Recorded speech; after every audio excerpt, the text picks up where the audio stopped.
या बातमीपत्राचे प्रायोजक आहेत गोकुळ, गोकुळ दूध आणि दुग्ध उत्पादने।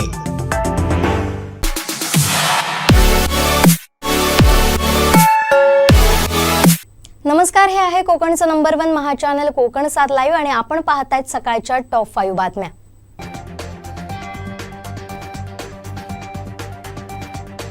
आंबोली घाटातून होणारी अवजड वाहतूक अखेर बंद करण्यात आली आहे। तसे आदेश बांधकामच्या कार्यकारी अभियंत्यांनी दिले। याबाबतची मागणी सावंतवाडी मनसेच्या वतीने करण्यात आली होती। घाट धोकादायक असल्यामुळे त्या ठिकाणी चिरे, खडी, वाळू अशी अवजड वाहतूक केली जात होती।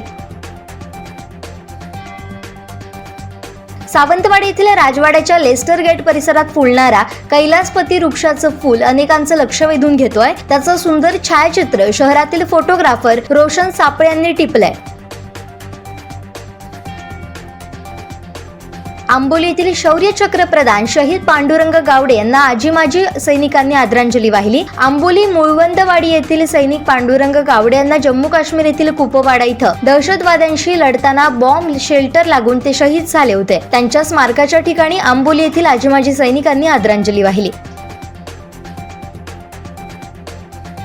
लोकसभा सचिवालयानं दिलेल्या माहितीनुसार लोकसभेचे अध्यक्ष ओम बिर्ला यांनी गुरुवारी पंतप्रधान मोदी यांची भेट घेऊन त्यांना नव्या संसद इमारतीचं उद्घाटन करण्यासाठी आमंत्रण दिलं। राहुल गांधी यांनी ट्विटरवर म्हटलंय की संसदेच्या नव्या इमारतीचं उद्घाटन हे राष्ट्रपतींच्या हस्ते झालं पाहिजे, पंतप्रधानांच्या नव्हे, यावरून वाद पेटण्याची शक्यता आहे।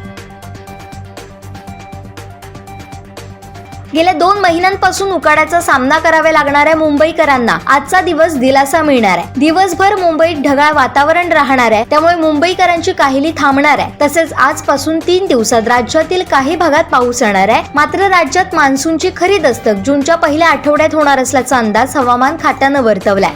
तसेच राज्यातील काही भागात उष्णतेची लाट येणार असल्याचंही हवामान खात्यानं म्हटलंय।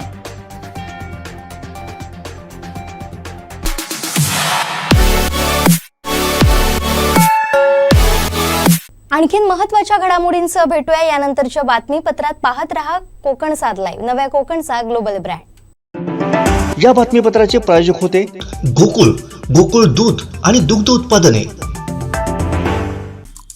आमचे दिवसभरातले सर्व अपडेट्स, ताज्या घडामोडी आणि थेट लाईव्ह पाहण्यासाठी सबस्क्राइब करा, लाईक करा कोकणचं नंबर 1 महा चॅनल कोकण 7 लाईव्हचं YouTube चॅनल।